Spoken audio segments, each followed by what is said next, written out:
Okay, Chair, we are now live. Okay, Chair, we are now live and we are recording as well. Thank you.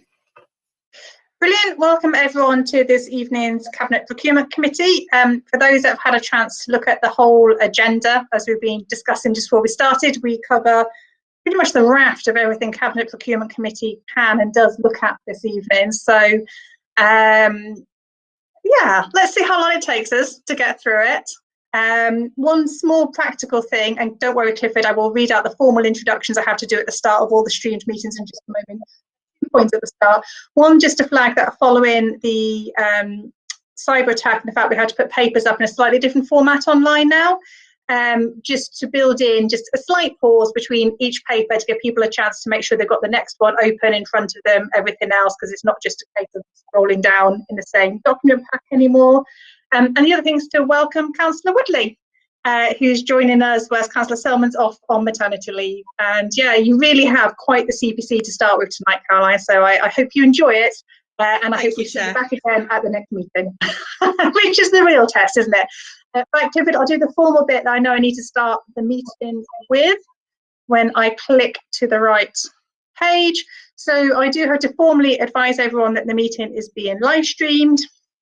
I'm just scanning down the bits I have to share. So it's live streamed, it'll be uploaded after the meeting together with the decision sheet. And if we have, I'm not sure we do have any press and public with us on the call tonight, or they may be watching the live stream, they will be asked to leave before we enter the part of the meeting to discuss any exempt appendices that members want to cover tonight.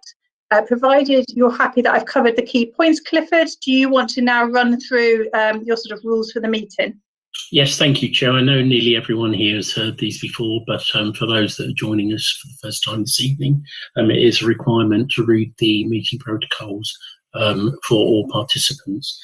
So firstly, if you could only speak when invited to by the Chair, and all participating members, where possible, please keep your camera on during the proceedings unless you're having widthband or other issues with your IT equipment. Please ensure generally that your mics are muted, except for when you're speaking. The Chair's microphone will remain on at all times. Now, this is the difficulty because it isn't agenda pack, but wherever possible, try to refer to the paragraph number in a report or a diagram or an appendix. And please also be aware that, of course, there are exempt appendices attached to 5 of the 6 reports. And if anyone wishes to discuss those exempt appendices, you would have to wait till the end of the public part of the meeting in order for us to go into an exempt procedure. Thank you. Again, if you're having any technical difficulties, if you use the little chat box in the right-hand corner, but please don't use that for any other purposes because it is live and people are able to see it. So just make sure you use it only for technical issues. And finally, if there is any disruptive behaviour, the individual will be removed from the proceedings and will not be able to re-enter. Thank you, Chair. Brilliant, thanks Clifford, and I'm glad the formal rule reading sits with you, not me, because you do it much more thoroughly than I do my portion of it. So turning to the agenda, and we have to do a few of the normal niceties we cover at the start. So apologies for absence, we have none received. Urgent business, we have none. I will do a brief pause for anyone with declarations of interest. But again, assuming we don't have any, as we haven't had anything through from members. Item 4, notice of intention to conduct business in private. Any representations received? We haven't received any. Item 5, questions, deputations, petitions. We have none. As I always say, one day we will have one, I'm sure. Item 6, unrestricted minutes of the Cabinet Procurement Committee held on 7th of September. Oh, we've got 2 here, haven't we, Clifford? We've got 7th of September and 5th of October. Can we agree those minutes, please? If people can just unmute briefly. It's an agreed from me, but I need to hear from colleagues to also agree. Agreed, Deputy Mayor Renson. Thank you, Dr. Mayor Bramble. And I think that was Councillor Burke also coming on to agree. And Councillor Woodley, I'm assuming you're holding back because you weren't at the meetings. Exactly right. Does that suffice, Clifford? Perfect. Getting a nod to say we can move on. Brilliant, which brings us to item 7, which is parking services. I wonder, is there a difference in the numbering on the drive compared to the pack? Sorry, I've got item 7, parking services enforcement business case. Is that what people are expecting? That's correct.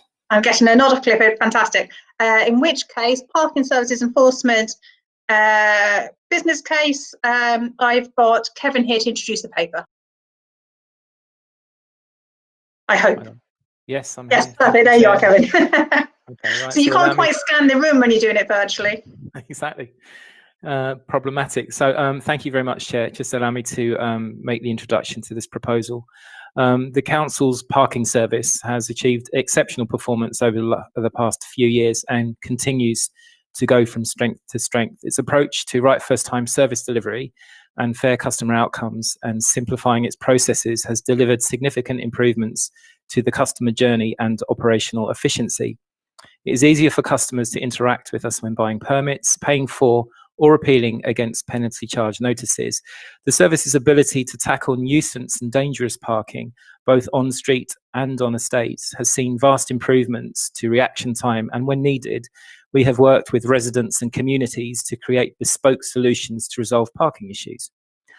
Our management of on-street and estate parking space continues to balance the changing needs of our residents and customers through effective controlled parking zone operation, bike hanger expansion, moving traffic enforcement, and future development of electric vehicle charging facilities.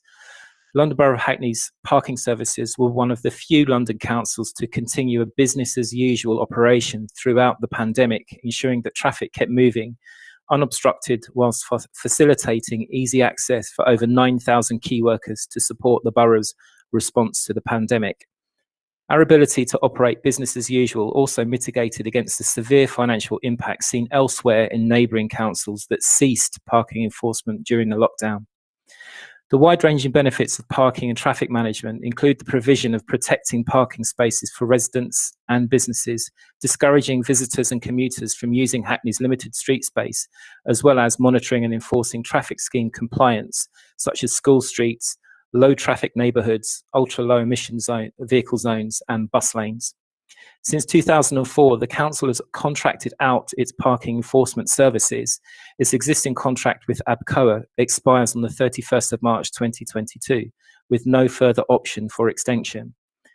Over the last 12 months, officers within parking, finance and procurement have conducted a comprehensive review of these services in line with the Mayor's 2018 manifesto and the Sustainable Procurement Strategy 2018 to 2022. Which included a commitment to review all outsourced services with a view to bringing them in-house. The insourcing appraisal has reviewed all elements of the parking enforcement service carried out by the external contractor and has found that the existing contract model, which has been in operation for over a decade, is outdated. A new approach is required to ensure high-quality service. Following this extensive analysis, I am pleased to present to the committee the recommendation to bring parking enforcement services in-house from the 1st of April 2022. Operating parking enforcement on an in-house basis will allow the Council to make significant annual savings, as well as delivering the aims of the Sustainable Procurement Strategy, in particular, supporting local employment by seeing the transfer of approximately 130 ABCOA workers to the London Borough of Hackney. It must be noted that the process of insourcing requires the Council to comply with 2P regulations, which protects the pay, terms and conditions of employment of these workers.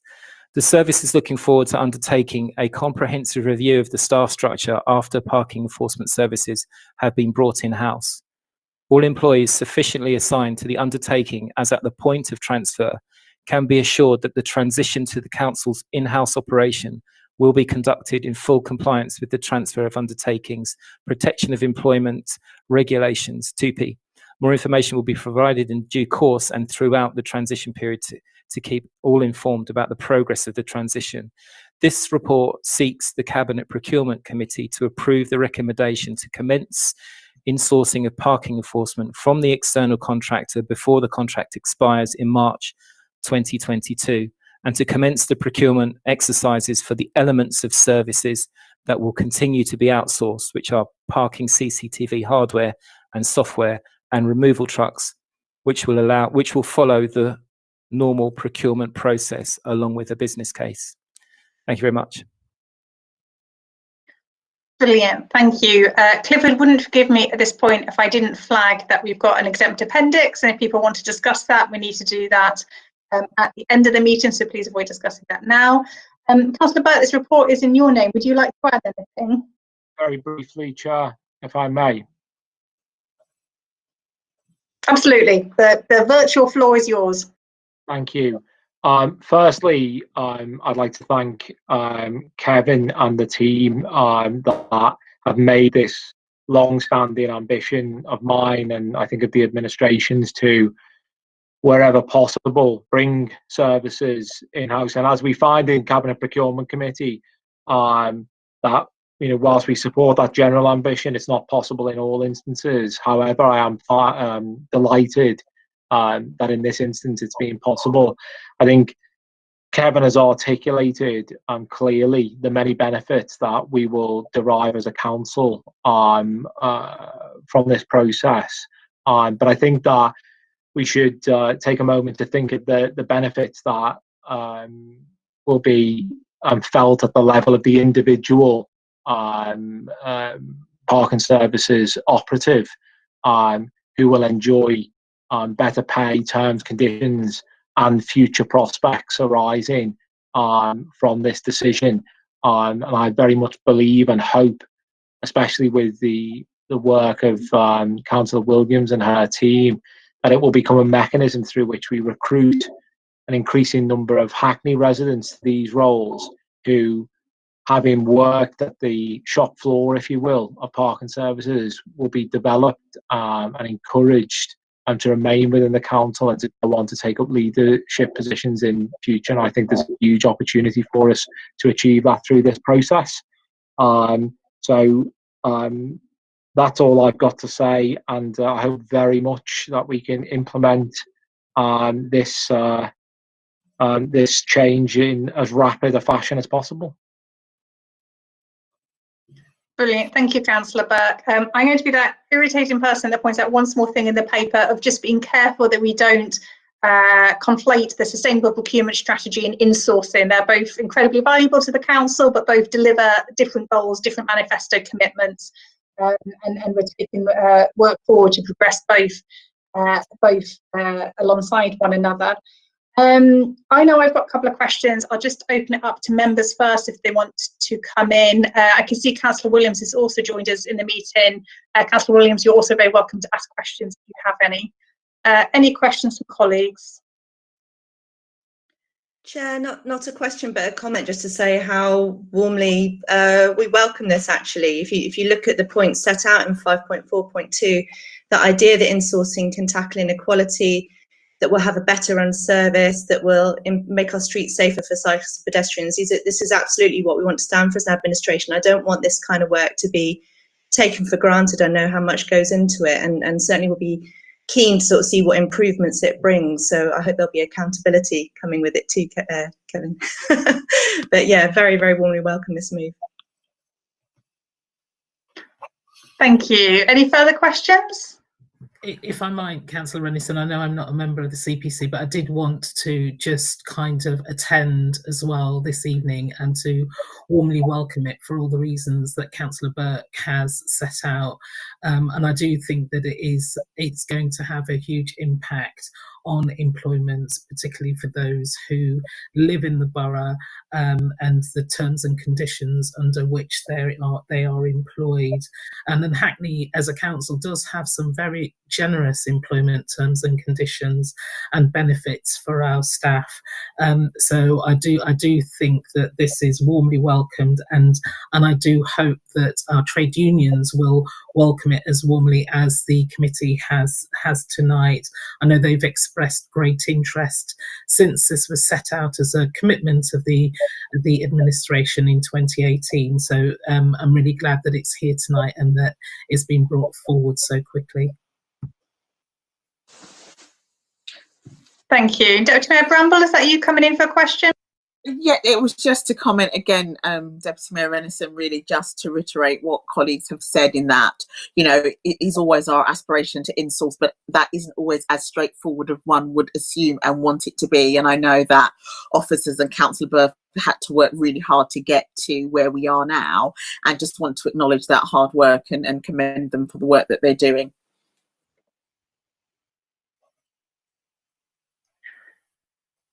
Thank you, Councillor Bramble. I have, how should I sum this? I think I have a reflection, a question, and then probably an unhelpful ask. So the reflection is, even though this is separate to a sustainable procurement strategy, I think what this report does a good job of doing is setting out how we hold ourselves to the same standards.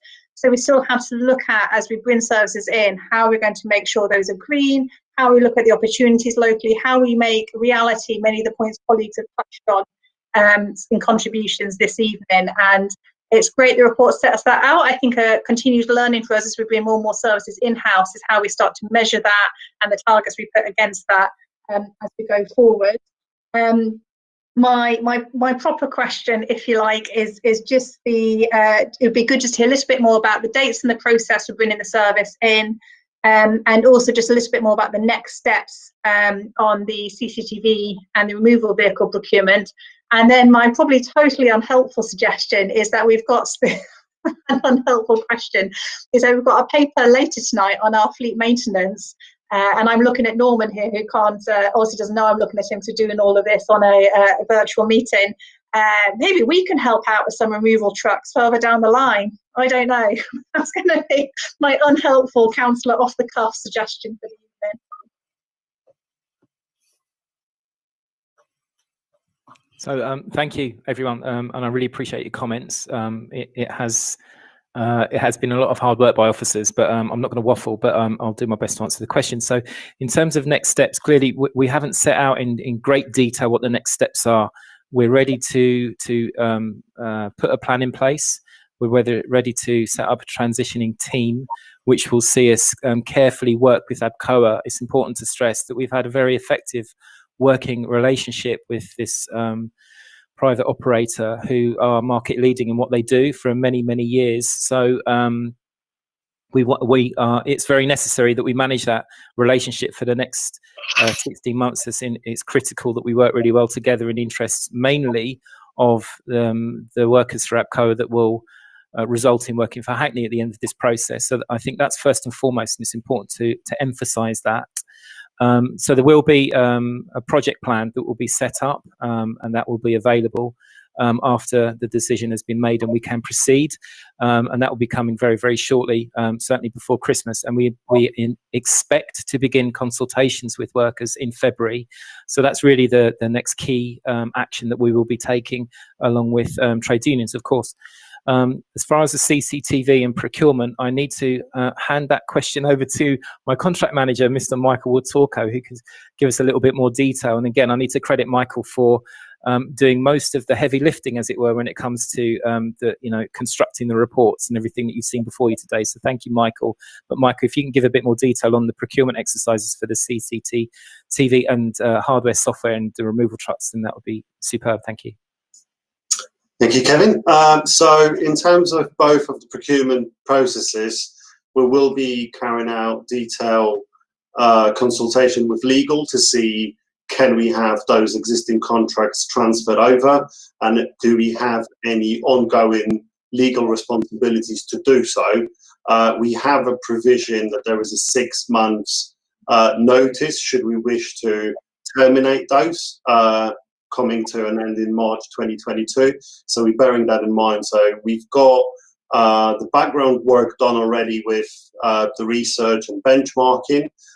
So if we choose to continue to outsource it, there will be a business case which we'll be following with Hackney Procurement Board from the initial consultations with procurement, and end up here again in CPC for the final decision. And just on the last question on the removal tracks, I've had a brief conversation with Norman a few months or maybe a year ago. So most of our vehicles, we want to change them to an electric fleet, and those are fully supported. With the removal track, it's a bit more difficult because it's quite specialistic equipment, but it's not ruled out. So I'm sure I will be in touch with Norman in the coming weeks, and we'll be seeing if anything can be done, and exploring that option. Thank you. There are so many more questions I can now ask about removal trucks, but I'll hold that back for a different conversation at a different time. Thank you, and thank you for all of the work that's gone into the report and to getting this proposal to in-source forward. It is really appreciated, as you can tell from the contributions tonight. Unless there's any further questions to come in, I think we're ready to vote on the recommendations as set out. So there's both the in-sourcing and then the procurement of those final two items we just touched on. I'm not seeing anyone indicating they still want to come in. I'll also remind those, anyone viewing this who's particularly interested in in-sourcing, this isn't our only in-sourcing decision for the night. So we have got two fantastic services we're looking at this evening. I suspect members would like to have their vote quite definitely recorded for this. So I know we don't normally do, well, it won't be a formal roll call, but I might ask everyone to turn their mic on and give their vote, if that's okay. Ratima, is that you indicating to come in?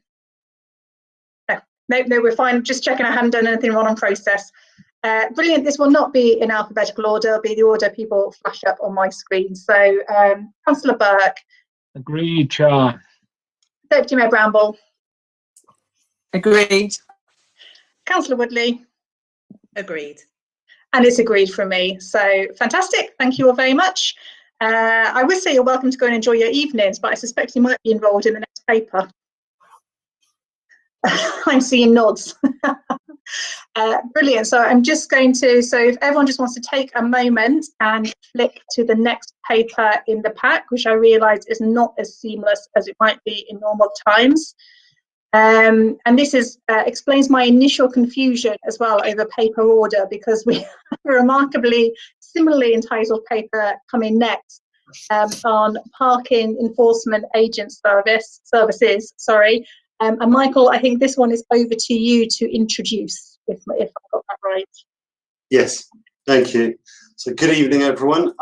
So this the purpose of that is to seek the approval of the contract award. So we have followed the Hackney Procurement Board process, carried out the evaluation, but I'll start to give a bit of a background on the whole purpose of this. So Hackney Council Parking Services are responsible for the management of parking and traffic within Hackney, and as a result, penalty charge notices, PCNs, or also known as parking tickets, are issued to vehicles as a result of them being parked in contravention. The majority of the PCNs are paid promptly by drivers, which we have over 65% recovery rate. There are, however, some individuals who choose not to pay or ignore our statutory notices going to them. And that's where we need the services of enforcement agents, previously known as bailiffs. The name has been changed back in 2014. So our current contract expires this month, and as a result, we needed to go out and carry out an evaluation process. So we've received 6 bids from different companies, and we carried out an evaluation process that was 100% based on quality. And the reason for that is that the price for the statutory fees is set by the Taking Control of Goods Act. So none of the companies could compete on the price because they can all charge the statutory fees.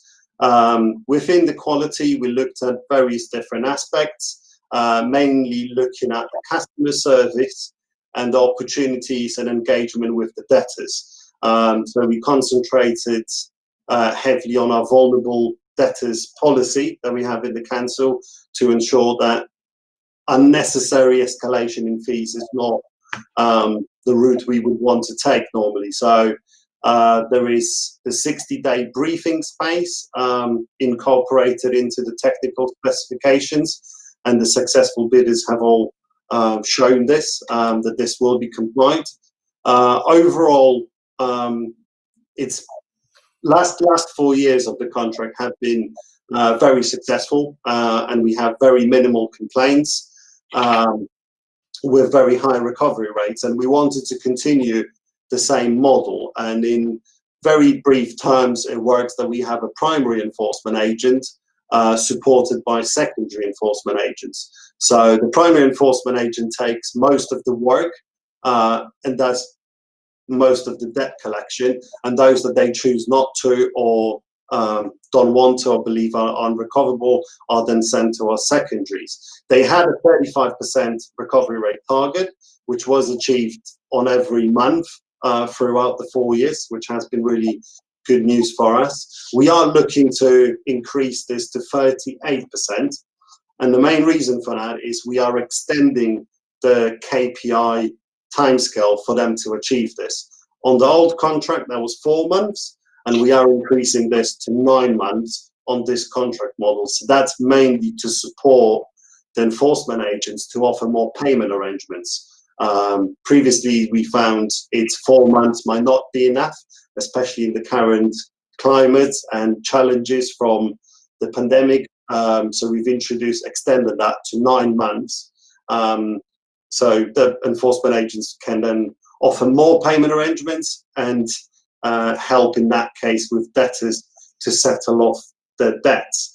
Also, what's important to mention is the role of primary enforcement agent doesn't only rely on just collecting the debt. They will be there to assist us in carrying out pre-debt checks.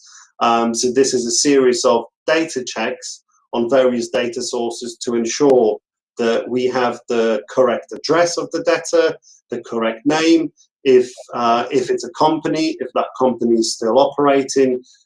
So in most cases when we find, in all cases where we find a new address, we will revert the debt back to the very initial stage of the penalty charge notice life cycle, which means the person will get again the opportunity to pay at the discounted rate, as opposed to them hearing first about the debt when the bailiff knocks on the door. So it also gives them the opportunity to dispute the PCN if they wish to do so.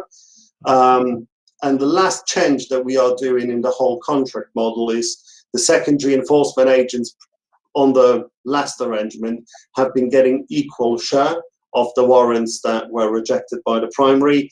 In this case, they will be benchmarked against each other, and based on their performance, they will get a different percentage of those warrants. So the better they are performing, the more work they will get going forward, which should work towards the council's better recovery rates and income generation from the outstanding debts. With all of that in mind, we've went through all of the applications in detail, and we've selected 4 companies. So that's an increase from existing 3 companies that we had on the last contract model. And based on procurement advice, we've selected the route to be YPO framework, which is already an established framework for us to join and do that. All of the successful bidders are highlighted in the appendix for those who wish to view it. And that's all from me. Thank you very much. Brilliant, thank you. And again, to remind people that there is an exempt appendix, if you want to, or exempt appendices, I think in this case. If you want to discuss anything in those, it needs to wait to the end of the meeting. Councillor Burke, this one's also in your name. Do you want to come in at all? No, I think it's been covered effectively on my behalf. But again, I'd just like to extend my thanks to officers who are beavering away in the background so that we as councillors can take credit for all their hard work, and I will happily do so on their behalf. Thank you. Thank you, Councillor. I'm just going to, I will open it up for colleagues to come in with further questions. I just wanted to start with just a couple of things in a question. I wanted, as someone that works on the corporate debt policy, to say how fantastic it is to see it acknowledged and recognised throughout this. Also, a particularly geeky CPC point to come in on, but I do like how you set out your KPIs. Not just the KPIs, but the remedial action that will be taken if they're not met, which might sound trivial, but actually from the point of view of the scrutiny process, the Cabinet Procurement Committee and ensuring services deliver the service we expect to residents, that's really important. I actually sat in, if memory serves, on the business case decision for this, and one of the things I found extremely useful, Michael, was when you took us through part of the reason this stays an outsourced service due to the geographical spread, in particular, of some of the enforcement activity that would be undertaken. And I just wondered if you'd be able to sort of bring that to life a bit for the committee this evening, because I think it could be quite helpful for members, particularly as we've just gone from the one decision to bring a service in, to understand some of the complexities of this particular service. Would that be okay, without putting you too much on the spot? No, by all means. Apologies, I should have covered that in the first point. So we've looked at the options to bring that service in-house, and the way we did it, we looked at all the debts that we have collected through the past 2 or 3 years, and it's been the great majority of those debts are outside of Hackney. So the penalty charge notices that we issued are to vehicles, and those vehicles are used by everyone along the country and across pretty much the worldwide, because we do get PCNs issued to foreign vehicles also. So a big proportion of those, the great majority, was outside of Hackney, and from top of my head, that was over 80% of the PCN. So to have enforcement agents who would be employed by Hackney to travel from our base to Manchester, then to Liverpool, then to Northampton or across the country would be quite difficult to achieve, which is covered by the external providers, because they've got the wide network, multiple contracts from various councils, other public bodies, but also from private clients. So anyone who has outstanding debt will go to those companies, and they can then employ staff across the whole country, which is pretty much the main practical reason we wouldn't be able to do so. And also the last point on that was, what if we would employ those agents, we would have to pay for the costs of the business, staffing, transport, admin, offices, regardless if we recovered the debt or not. With this contract model, should the companies not recover any money for us, we don't pay anything. So there is very minimal, well, no risk, financial risk for the council. Hope that answers that question. It does, thank you. And I found it really interesting when I heard you talk through it the first time, because I'm familiar with the council's work on debt, but obviously this is actually quite different in its nature to debt that we look at in other areas of what the council does. So hopefully that was helpful for people either watching the live stream or members in the meeting tonight. Do colleagues have any questions on the report? Chair, just to say thank you, actually, that was really helpful. And also just a general comment that it's very good to see in these papers how there is always a section on procuring green, which credit where credit's due, if that is one for you, Councillor Burke, but I'm sure it's for all of us as an administration to want to see that. I just want to query in 9.1.1 where it says all the selected contractors are willing to work in a manner that is compliant with our environmental policies, and I do see that there's a comment that there's low environmental impact on this contract anyway, so perhaps it's not so relevant. But I thought being willing to work is different to saying that they're making a commitment, so I just wanted to ask whether that's something we're going to follow up.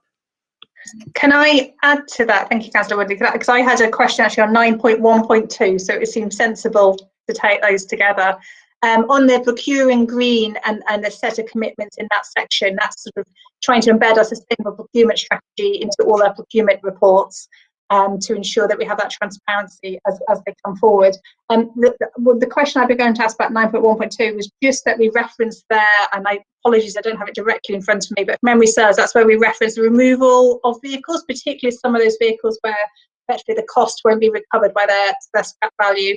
And I suppose it was just whether that was a further subcontracted service, because the way it reads implies it could be, And just, I can see there have been all sorts of environmental risks and implications for that, particularly for those vehicles which are costing more to remove than they cover in their own costs. And just that we were very happy about the process for that, and there wouldn't be any unintended impact on the environment. Great, thank you. So on overall, the willingness, the reason why we said it, they are willing to, because majority of the vehicles used by enforcement agents are the removal tracks. And at the moment, there is no technology out there of an electric removal track. So we've added it as a not, well, nice to have, because we know one isn't available, but we want them to work towards when one becomes on the market, that they will go and actually procure those. We had quite interesting proposals from some of the companies, which was obviously moving towards where they can to electric vehicles.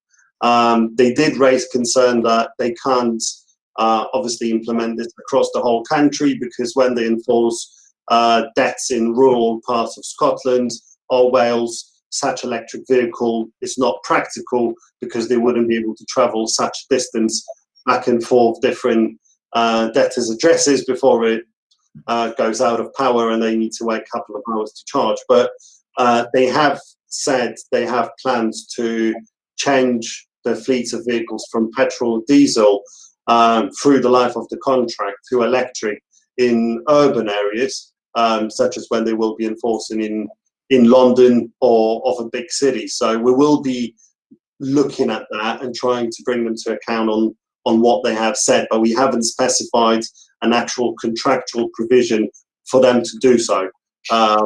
So we will be working with them to make sure we do the best to do it, but we couldn't find a practical way of putting that into the contract. But all of them have said they have plans and strategies in place to minimize their carbon emissions and so on, and the impact on the environment. In terms of the next point of the removal, that was one that we added into the specification, because we don't want them to just take a vehicle, remove it, especially on the low value, or not to remove it at all, and then just dispose it incorrectly. So they have to use authorized garages and auction houses, so to make sure that the vehicle is kept going for as long as possible. So instead of being destroyed or scrapped, it's actually sold or bring back to good use and then sold if it's in a really poor state. But yeah, when it's disposed, that it's done in the most environmental friendly way. So parts can be taken out and reused somewhere else rather than purchasing new. But that's another key point in this. The low value vehicles tend to be ignored by enforcement agents because they will not recover the money from it. If a car is worth only £300 and the debt is £4,000, most of the case they will ignore it because it's not worth for them to send the removal track. We actually put that into our service specifications, that when they do remove a vehicle of a low value, all the outstanding debt will be counted as recovered for the purposes of monitoring their KPIs. So that's the incentive for them to go and remove a low value vehicle that keeps on getting parking tickets. And some individuals do take and abuse that because they know, oh, my car is not worth anything. They're not going to attach it. And even if they do, it's only £300. I'll go and buy the next one. But what we want to do is to discourage that type of behavior and just add the inconvenience. So if we remove it and someone feels it's not of a great value and they go get a next one, we'll then come and remove the next one, and they'll just keep on have to repeat that process and end up with no car every now and then. So hopefully that will discourage that type of abuse of some of individuals. Hope that answers.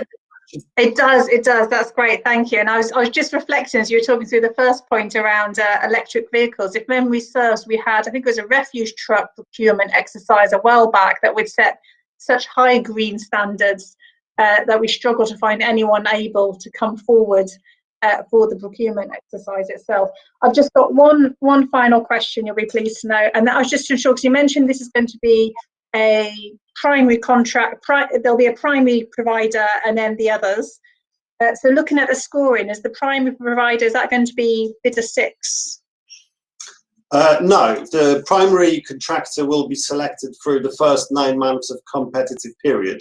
So they will all start as well, they wouldn't start as primary or secondary. They will all start equally, and we will provide them with a 25% share of warrants through the first 9 months. And after the 9 months, we'll carry out a full KPI evaluation. So who received the least complaints, or hopefully no complaints at all, who passed all of our audit checks that we carry out on a monthly basis, and who has the highest recovery rate. Because obviously, usually with these type of work, the more they recover, the more complaints they generate. So that's the 2 measures to make sure we get the right balance of enough income being recovered, but also not in a harsh way or a way that we wouldn't welcome for the bailiffs to do. So at the end of 9 months, we will then select the primary enforcement agent based on their performance.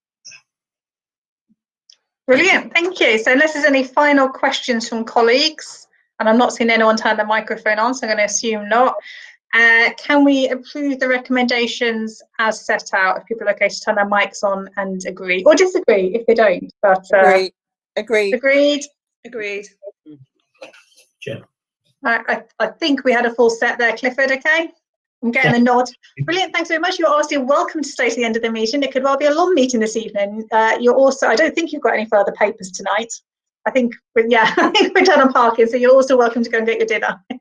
Brilliant, thank you very much.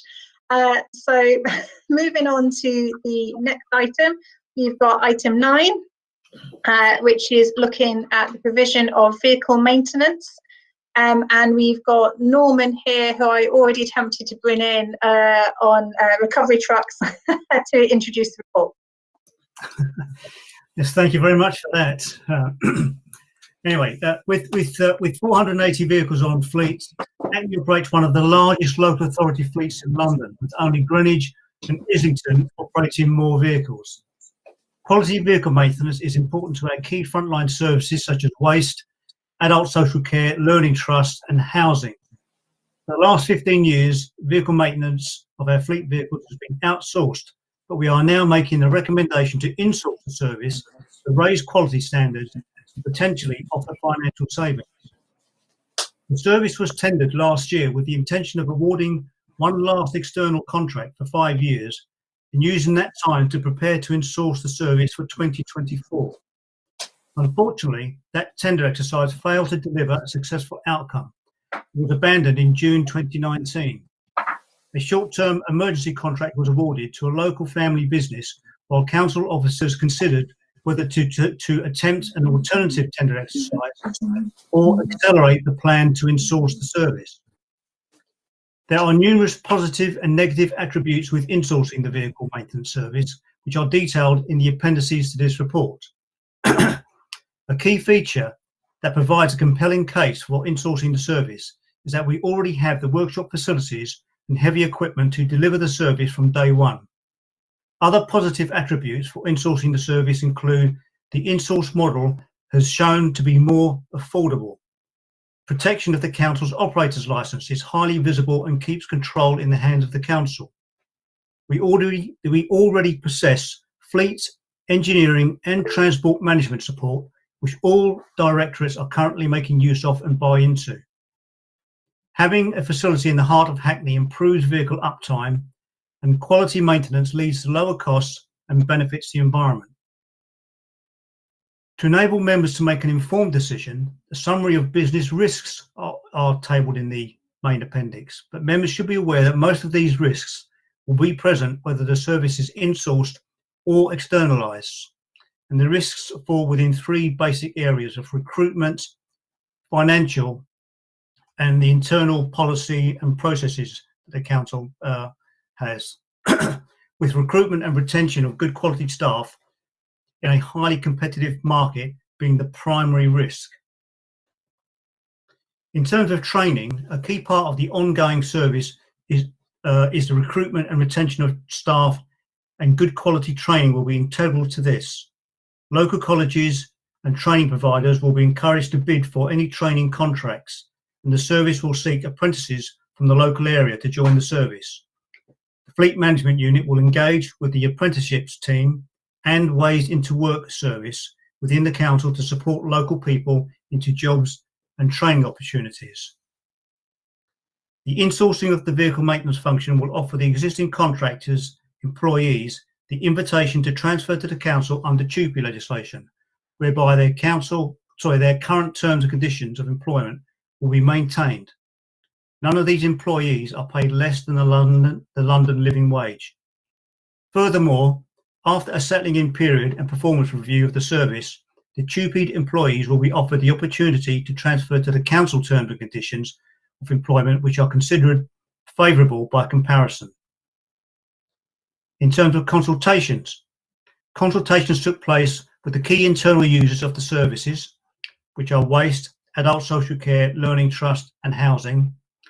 We also consulted with the incumbent contractor, whose staff are aware of our intentions and most are positive about transferring to the council. And Councillor Williams will be pleased that we also consulted with the unions, Unison, Unite and GMB, who are very positive and support the principle of insourcing.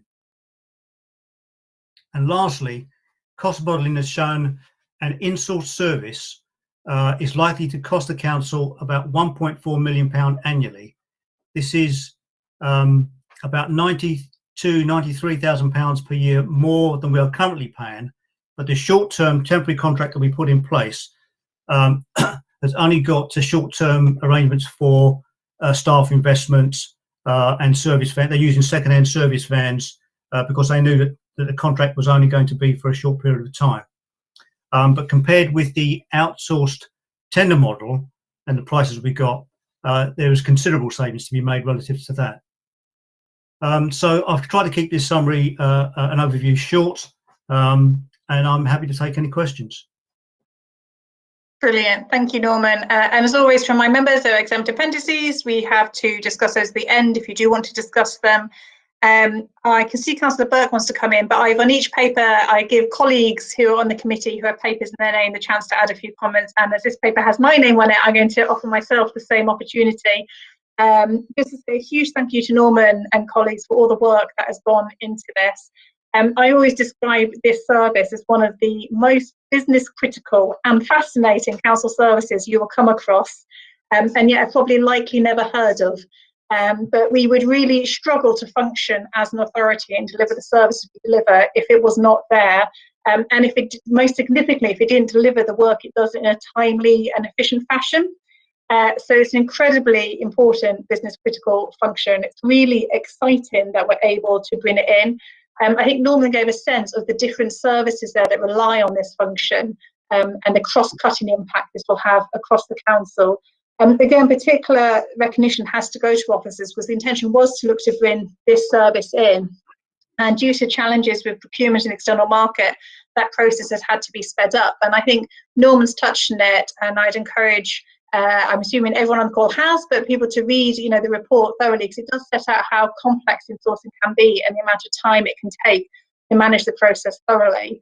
And officers have done a huge amount of work, but we do nonetheless enter this with some uncertainty still, because we are embarking on the process earlier than we might have chosen to. And so that does carry a certain level of risk with it. It doesn't mean we're not delighted with bringing the service in, but I think it is, it's just worth sharing the amount of work that's gone into it and some of the challenges that have been faced in doing that. That said, some of the opportunities are fantastic. And, again, Norman, you touched on employment opportunities and apprenticeships, and we're quite excited because we've had challenges in the past with providers getting those apprenticeship roles in particular. Not so much field sustained, I think, has been a challenge previously. And the opportunity this offers to sort of integrate more widely with the rest of the council and how we develop those opportunities is brilliant. Councillor Burke, I can see you wanted to come in as well. So I'm cutting myself off there because I could keep, but I genuinely find it fascinating. And so I realise others might want to come in. So Councillor Burke. Thank you, Chair. Very briefly, obviously wanted to congratulate Norman on this piece of work and the team. I think it would be remiss of me not to mention the role that waste services have played in this process. And and the crucial services that Hackney Service Centre, not the airport-like structure behind the town hall, but the providers of fleet maintenance services to waste services over the summer in particular, have provided their performance throughout the first lockdown period, when the demands upon the waste service were extensive, was fantastic. And the comparison between a local provider staffed by local people, invested in the local community, and the previous kind of international fleet maintenance firm that we used was like night and day.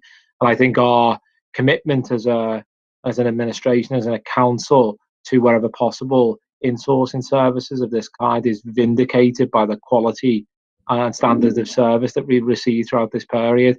And there's also, if I may share, the added benefit that we often overlook of bringing services not just kind of in-house in a technical sense, but closer to the house of the town hall, if you will, by procuring them locally, is the benefits of agglomeration. If there is a problem when you have a local provider, one of our senior officers can pick up the phone and walk down to the facility. If that facility happens to be outside the M25, which is what it was previously, I believe, Norman will no doubt correct me, it becomes much more difficult to do that. So it becomes easier to foster good working relations by virtue of the geographical proximity of those providers of services. And I'm really excited about the potential for this insourcing activity, once again, to provide a mechanism through which we recruit Hackney residents to well-paid, highly skilled jobs that will interest them and sustain them for a career, and potentially prepare them for leadership positions within the council. So thank you to the officers, and I obviously endorse the direction of travel set out in the paper. Thank you, Councillor Burke. Any other questions from colleagues? Councillor Williams, I don't know if you want to come in. Funnily enough, I'd been going to ask about uni engagement, but Norman anticipated that and covered it in his introduction, but very welcome to come in if you want to, Councillor Williams. He did, and thank you, Norman. I'm really pleased to hear about the union engagement, and as I said previously, I suspect that they will be pleased, if not all now, then all of them eventually. I know that insourcing is something that they have talked to both me and the Mayor about for some time. So whilst I recognise that they will welcome our approach to insourcing, it does not always happen at the rate that they wish it to happen. I just want to echo again, and it's Hackney Works rather than sorry, it is Hackney Works, not what did I say? It's Hackney Works, not Ways into Work. Which I think you said Ways into Work. It hasn't been Ways into Work for some time, and I really do welcome the points that you made about apprenticeships as well. Apprenticeships, we do have a multi-award winning apprenticeship scheme, and I say that every opportunity that I get. Of course, you'll have to go some way to beating ICT, who have the highest number of apprentices of any department in the council. Any opportunity that we can give to residents to retrain, and also, of course, I just want to mention the point that you did. You spoke about in terms of London living wage. Of course, it's London Living Wage Week this week, so it would be remiss of me as Cabinet Member for Employment and Skills not to mention it. It was increased today by 10 pence, so on last year's rate, so it's now £10.85, and that makes a huge difference. This morning when we were at the announcement of the increase in the London living wage, we're hearing stories of the difference that does make in the lives of Londoners, so it's hugely important. So I really do welcome this work, and I'm looking forward to more contracts being insourced. Thank you. Brilliant. Thank you, Councillor Williams. And sorry, Councillor Williams, I cut you off because you were about to come in there. Oh, no, I was happy to give way to Councillor Williams and to hear that. That's great. And also amused by Councillor Burke's comment in the chat. But I'll just remind everyone that people are not meant to use the chat as well before people start replying. Apologies, Chair. Reiterate Councillor Burke's comments with regard to send transport, actually, because, if you want to have sort of the human side of this work, I suppose there's nothing quite so human as knowing that our children and young people with additional needs, when they're collected by a fleet, which is, I have to say, always shining, clean, well maintained, and I know we'll be moving closer to home in the new year, which I think will make our work easier as well. And just to again welcome this move to insourcing, I'm really proud that it's happening. Thank you very, very much.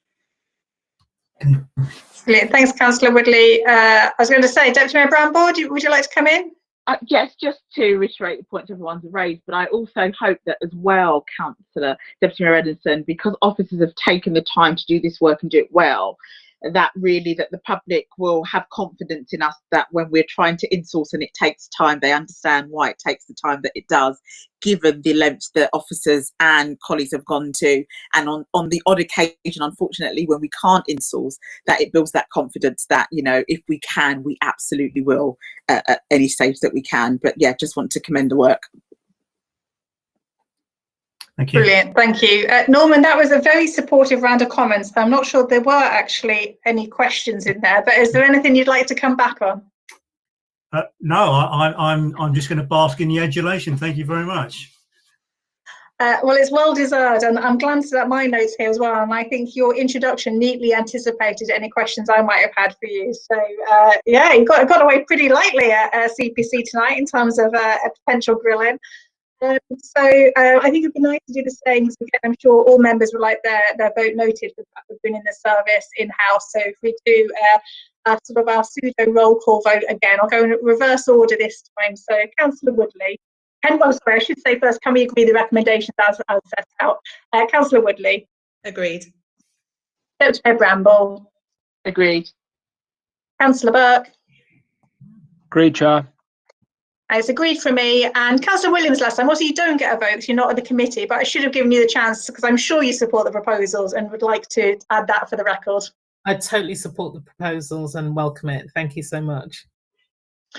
Brilliant.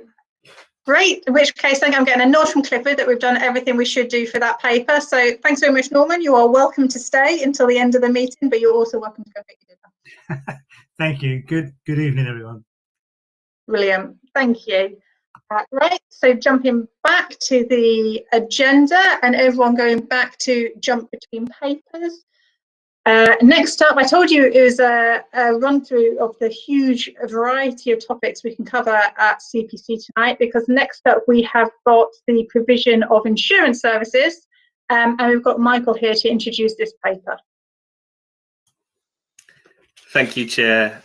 Yes, hello. I should firstly say I feel very sad that I couldn't bring any insourcing opportunities as a result of this. I was going to ask you that question later on. You might cover it in your introduction, but I know the reasons. But yeah, I feel I may need to after this. Yes, sorry, I'm Michael Pegram. I run the insurance services team for the council, and thank you for allowing me to bring number 10 to you this afternoon. It relates to the council's duty to provide buildings insurance, residential buildings insurance for over 8,100 leaseholders and shared owners within the Hackney housing portfolio.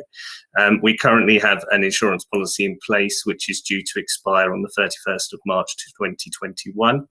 And we undertook a market exercise to procure a new contract from that date.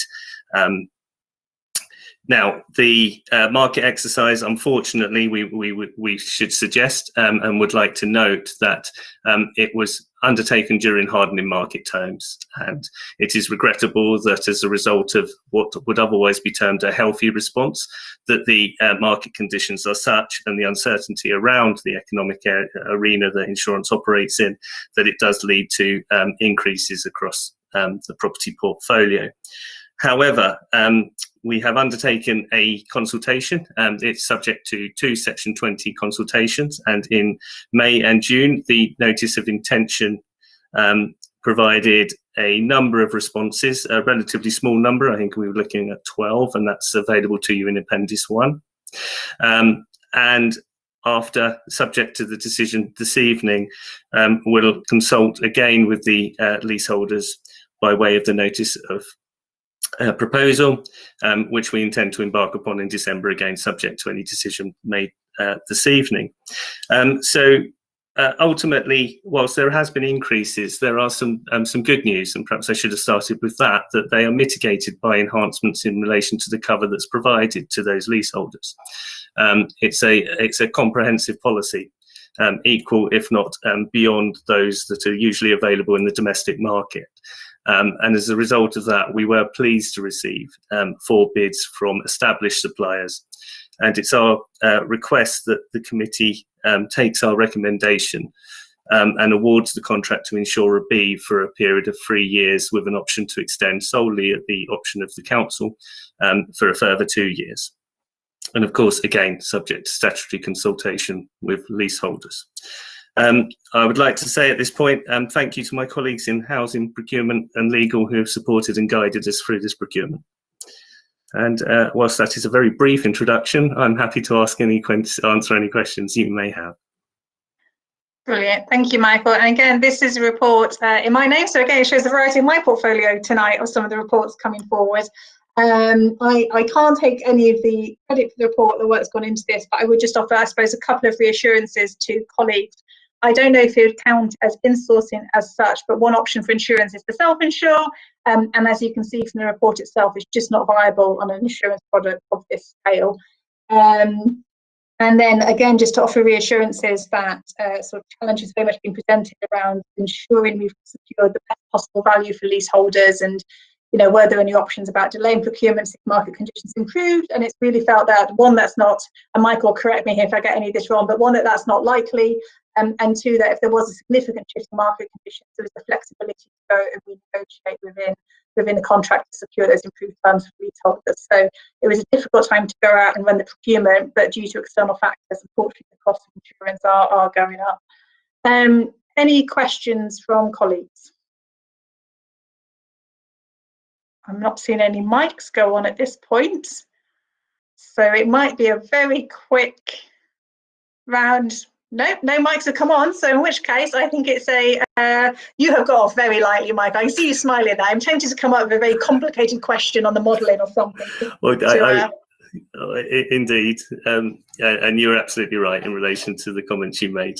Just so I feel I do need to come back on something rather than walk away. Yes, thank you. I'd be glad to hear you speak about consultation, and if you're desperate to have something more to say. Well, the consultation, yes, the consultation, because we're very aware. This is so where we have this legal duty to do it. Obviously, it's absolutely in our interest to make sure that this policy responds, and we do welcome the stakeholders' responses and observations. Clearly, if we are providing a product and a service that simply doesn't match the ultimate customer, then there is something very wrong in the process. And actually, in terms of our team, we take this as seriously, if not more seriously, than any other procurement for insurance services across the board, simply because we're doing it on behalf of residents, we're doing it on behalf of customers, and they have to have a strong assurance and trust in what we're doing for them. So it's absolutely essential that we take on board those observations. You'll realise from Appendix 1 that given that there are a small number, and we do recognise that insurance isn't something that somebody will have a kind of running opinion on every day of the week, but they simply will if they come to the table once they have to effectively test that product, and testing that product is in the misfortune of having to claim. And that's where it's important that we take on the observations that relate to the service that those people received. And if it gives any comfort, one of the key things that whilst we look at prices 65% in terms of the evaluation, one of the key drivers for us is that where we do have an in-house team, and the chair is absolutely right that we do try to insource and self-insure wherever possible, that we have access to the insurer system, so that we aren't simply telling a leaseholder that, yes, I'm sorry, that relationship is between you and the insurer. It is more a case of saying, well, actually, how can we help you? And then trying to facilitate that. Now, we can't always secure a satisfactory response for all parties. There clearly is sometimes expectations that cannot be met by an insurance contract in both directions. But actually, I think we're heartened by the number of observations that have come back, the limited number of observations that have come back, which highlight service for us. And that does reflect actually our day-to-day experience. it's key for us to continue that.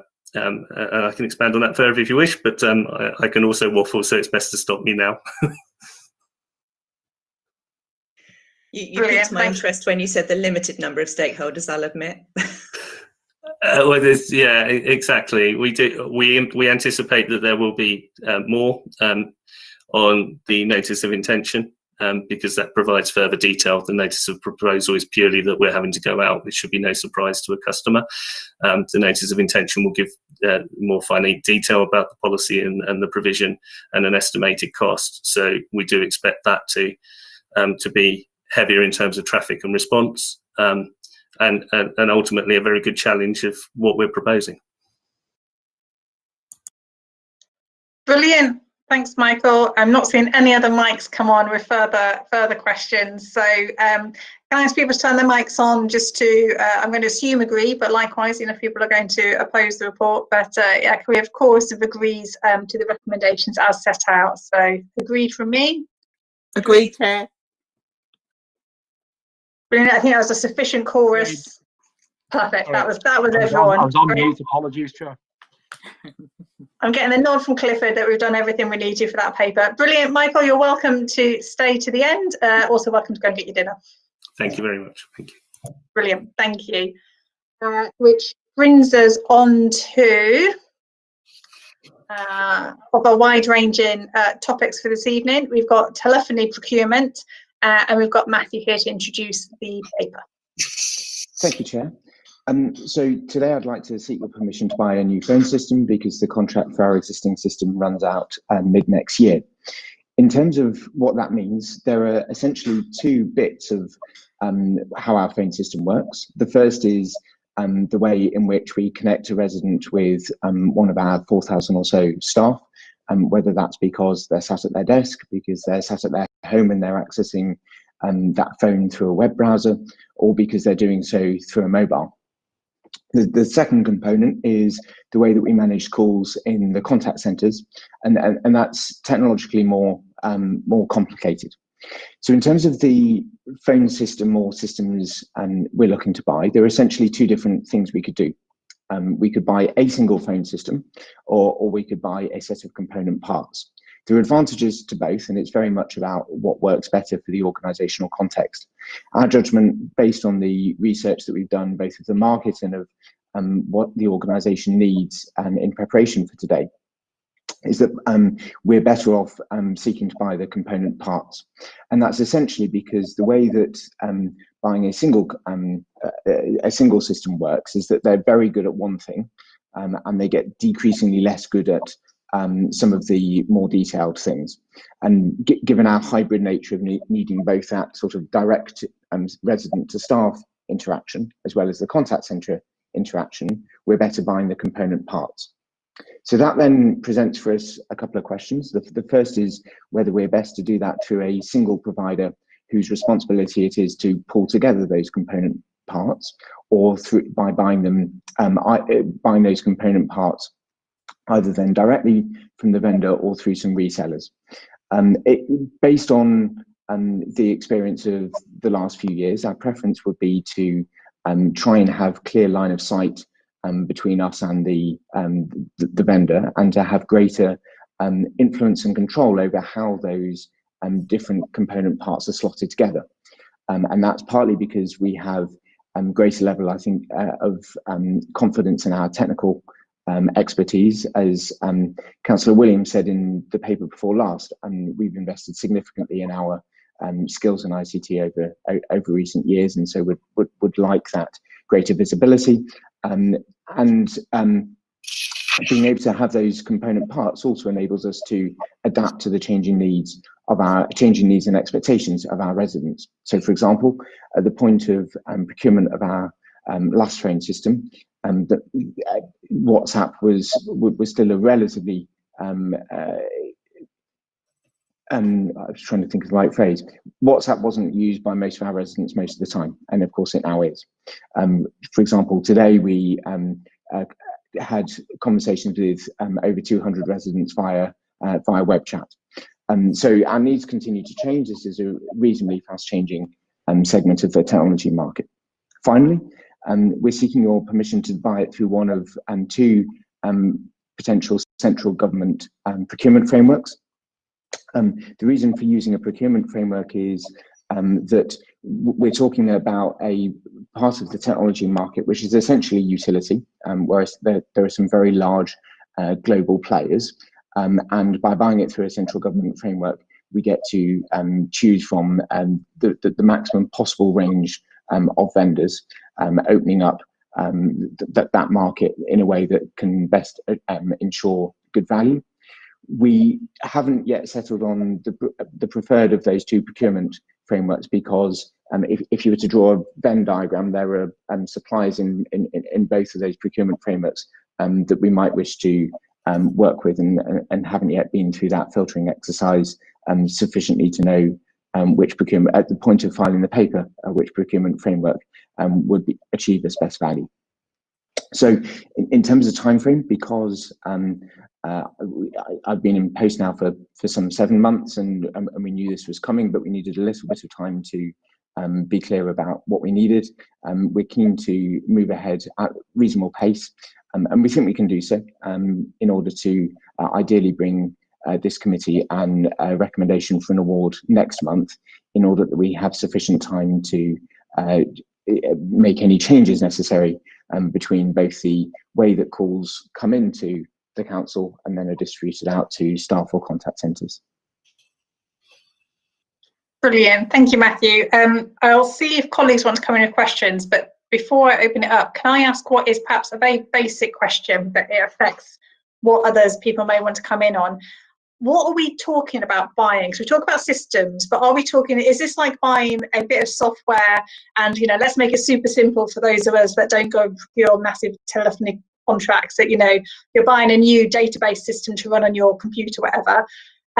Or is this about sort of a service that will be run for us and therefore will involve people servicing the contracts and backroom functions and everything else? Because I think that then feeds into questions both in sort of the criteria set for the procurement, but also some questions around the sustainable procurement strategy and our expectations of suppliers. So apologies, it's a very basic question, but it'd be really helpful if you could just talk through that. Yeah, of course. So we're just buying technology.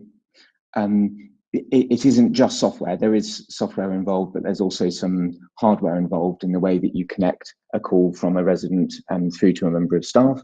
And that software will look like the applications that you open in a browser in order to, as a contact center staff, handle a query from a resident, but it might also look like the web chat interfaces that people use for staff. It might also look like the app that sits on a mobile device, or indeed for staff or councillors, the app that sits on a mobile device, in which they can take and receive calls using the council number rather than exposing a mobile number.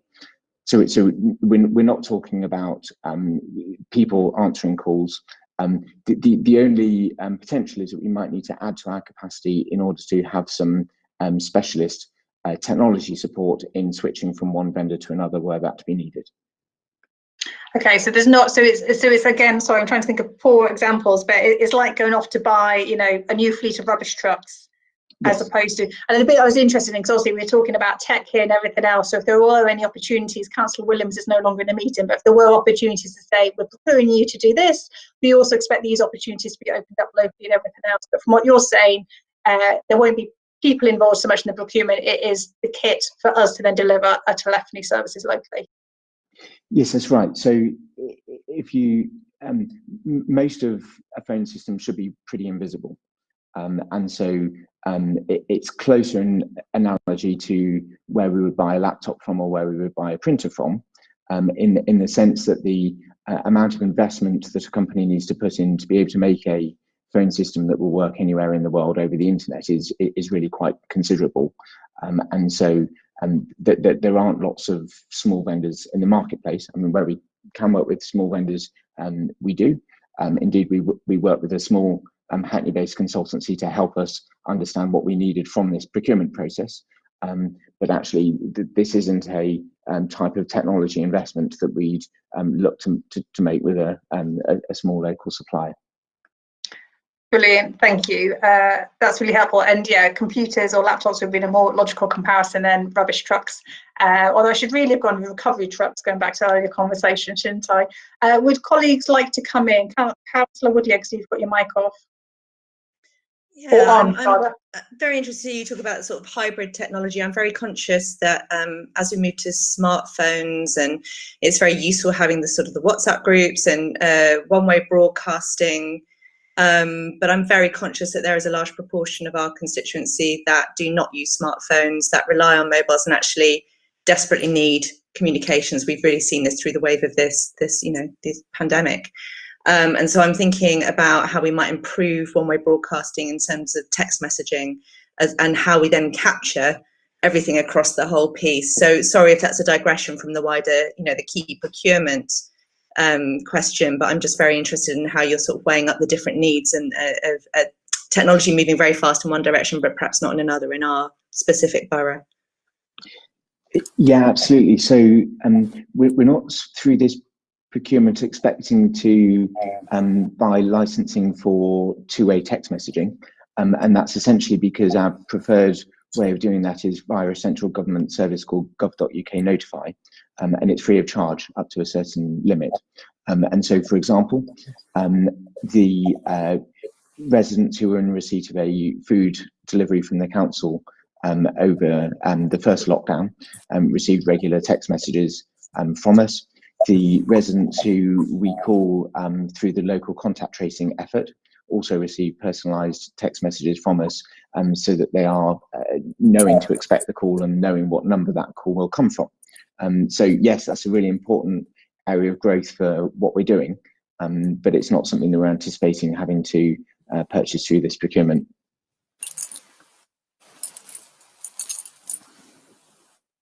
Brilliant, thank you. Deputy Mayor Brownbug, so you turned your mic on as well. Thank you, Deputy Mayor Renison.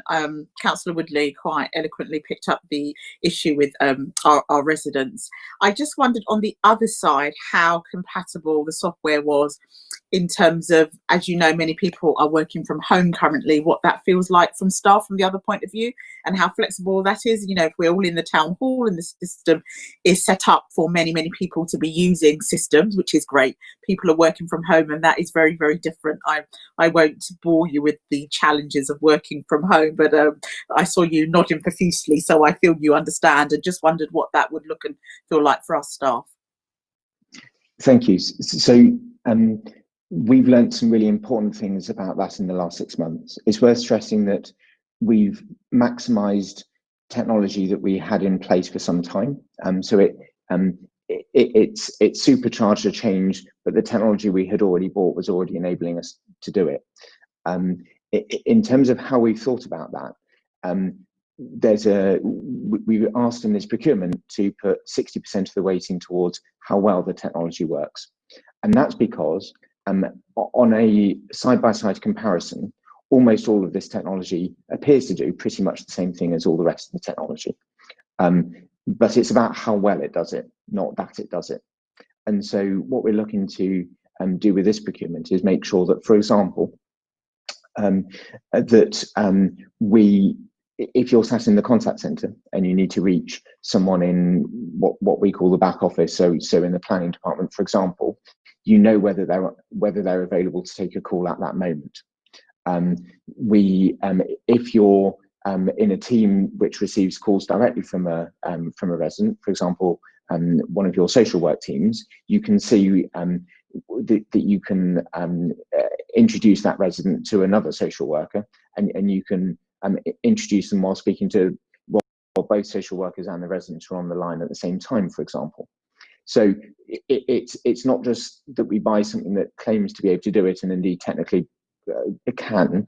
It's that we can get into the level of detail to ensure how well it does it.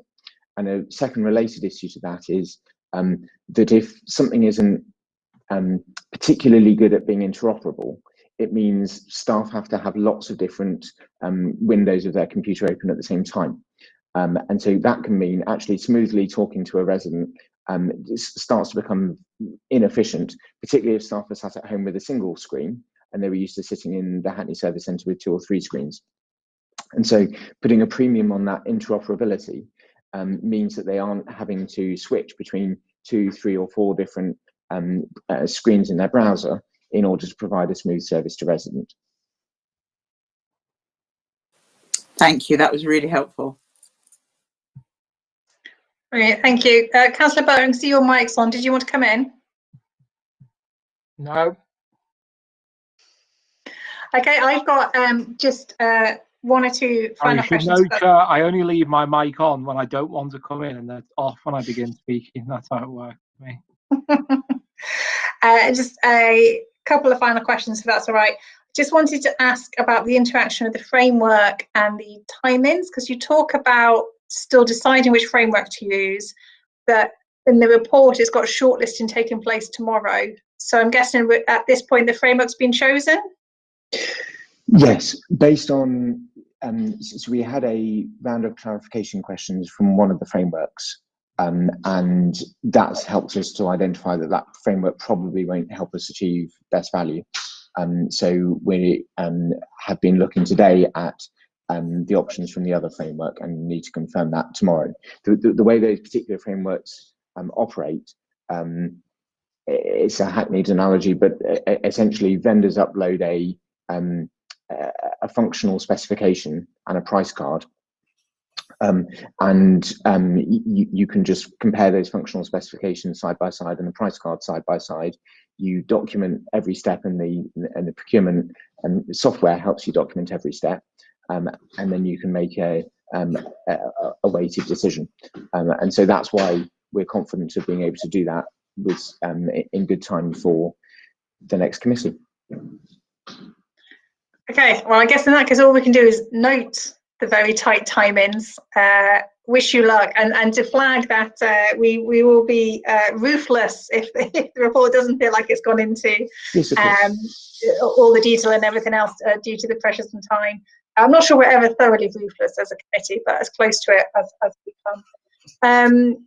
Brilliant, thank you. So I'm not seeing anyone turn their mic on for any further questions. So in which case, can we agree the recommendations as set out? Agreed. Great job. Yeah, that's all 4. Yeah, and we're getting the nod from Clifford. Brilliant. Thank you, Matthew. Again, you're welcome to stay to the bitter end. You're also very welcome to go. Of course. Thank you. We are actually getting close to the bitter end now. Everyone will be pleased to know. Councillor Woodley, I should reassure you that Cabinet Procurement Committee is not normally this long. So next up, we've got item 12, which is the General Construction Consultancy related framework contract award, and Karen's going to introduce this. Thank you, Councillor, and good evening to councillors and colleagues this evening. My name is Karen Tate-Lane. I'm the category lead for the construction environment team within the procurement and finance department. I've got a very brief introduction. This report seeks agreement to award the 4-year General Construction Consultancy related framework agreement, which is commonly known as Framework 2, to 5 bidders to lots 4, 5 and 8, and 6 bidders to lot 7, and to not proceed with the award to lot 9.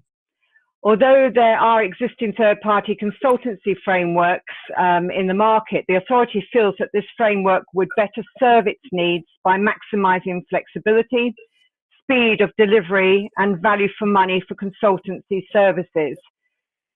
Since the commencement of the procurement, departmental requirements have changed and resources also have been impacted by COVID-19. And as you can imagine, it's quite a large framework. This was quite ambitious initially. It was determined by the participating directorates that only 5 priority lots out of the original 14 lots advertised should be procured. And these lots briefly are Lot 4, which is multidisciplinary building surveying-led services, Lot 5, which is multidisciplinary design-led services, and Lot 7, complex project management, which is led by an employer's agent, and then Lot 9, which is cost management services, i.e. quantity surveying, and Lot 9 was facilities management. Unfortunately, Lot 9 attracted very limited market interest, and by the time we got to the actual bid stage, it had dropped down by 50% from the initial interest. The evaluation panel was unable to select the top 5 scoring bidders because of the limited market interest, but also a very broad range of tender prices, which in the case would be all of the bidders would have to be appointed to that lot. It is therefore recommended not to proceed with the award for Lot 9. The construction-based consultancy framework aims to deliver cost-efficient, quality-driven, construction-related consultancy services for the education, regeneration and corporate property services divisions of the council. An option to use either a mini-competition call-off or a direct award where urgent but in limited circumstances is available, and a collaborative working, including the sharing of information and places, an obligation on the consultants to reduce council costs, a focus on the council's sustainability procurement strategy, in addition to the framework key performance indicators and construction industry statutory requirements such as BREEAM. The consultants have confirmed their willingness also to participate in a Hackney Apprentice initiative and a requirement for consultants to pay their staff the London living wage. The contract manager, who will be responsible for contract delivery, will monitor providers' performance, including obtaining metrics outcomes from the call-off contract, as identified in the Council's Sustainability Procurement Strategy, as well as the framework contractual and statutory obligations. A brief introduction, and I welcome any questions on the report. Brilliant, thank you, Karen. And this is another one that's got my name on it as well. So it has been a varied evening. I think just one thing that is worth flagging to members is, as you can see as you go through the paper, this has been a paper a long time in the developing. And I think without putting Karen on the spot, we'd sort of acknowledge it's not ideal to have such a drawn out process, but it did just need to reach a conclusion and a final paper and contract award come forward. Just to offer reassurances that I have explored with the service area, and again noting the gap between the business case, which I think might have been 2017 or thereabout, right, and reaching the award stage. Have pushed in the case around are these services we could be developing or doing in-house, and the nature of the services we're talking about are quite specialist skills that we need. And again, Karen, come in if I misrepresent any of this, but quite specialist skills needed on a more ad hoc basis, hence going down the route we're proposing tonight. So just to offer those reassurances to members that we recognise it's not an ideal scenario to find ourselves in, but it is where we've reached, and we have sort of tested it out by all the, as you can talk about, all the normal criteria we'd hold a contract to in terms of sustainable procurement strategy and looking at the insourcing options as well. Did I sum that up right, Karen? Yes, and also I would say that we do have construction professionals. Obviously, the drivers for them would be driving all the contracts that we're actually dealing with. They must actually push to improve on the sustainability side of things, and that's very much part of the framework agreement, is to actually push through far more enhanced, innovative sustainability. And also when we actually have to come to call off, there is within their capacity for actually be very project specific about what requirements are. So I think there is quite a lot of flexibility built in. And also, as I say, within the framework itself, there is that driver to actually ensure that we are getting as much as we can out of sustainability, including biodiversity on site, all sorts of items within there. Brilliant. Thank you, Karen. Do any other colleagues, any members have questions? I'm not seeing any mics come on, so I think and we're having waited patiently to the end, Karen. I think you might be in for a quick, hopeful approval on the report. And just thanks to you, Karen, for pulling this together and sort of getting it over the line, so to speak. It's much appreciated. Thank you. So no one appears to be jumping in with questions. So in which case, can I propose the recommendations as set out and ask if members could turn their mics on to agree? Agreed. Agreed. It's an agreed from me. I'm just giving a delay because it's Councillor Burke. Perfect, great. Looking for the mute button. That's great, lovely. Thank you, Karen. Thank you very much. Thank you. Which I think brings us through. I'm just checking. Item 12 we've just done. Item 13, any other unrestricted business? We don't have any. Item 14, can we just note dates of future Cabinet Procurement Committee meetings? I'm then asked to exclude the public and press, but I don't believe I need to do that, Clifford, because we're not going to discuss, or there's no indication we want to discuss any of the exempt appendices. Clifford's nodding that is fine. And I'm just scrolling down in case there are any final things. Larkin at the bottom there. No, we have no other items of exempt urgent business. I'm looking to Clifford for a nod to say we've done everything. Yes, Mayor. Brilliant, which brings this slightly marathon Cabinet Procurement Committee for a Monday evening to a close. So well done to everyone for making it to the end. And thank you all. And yes, Thank you. Draw the meeting to a close. Okay. Brilliant. Thanks everyone. Have a good night. Cheers. Thank you. Thank you.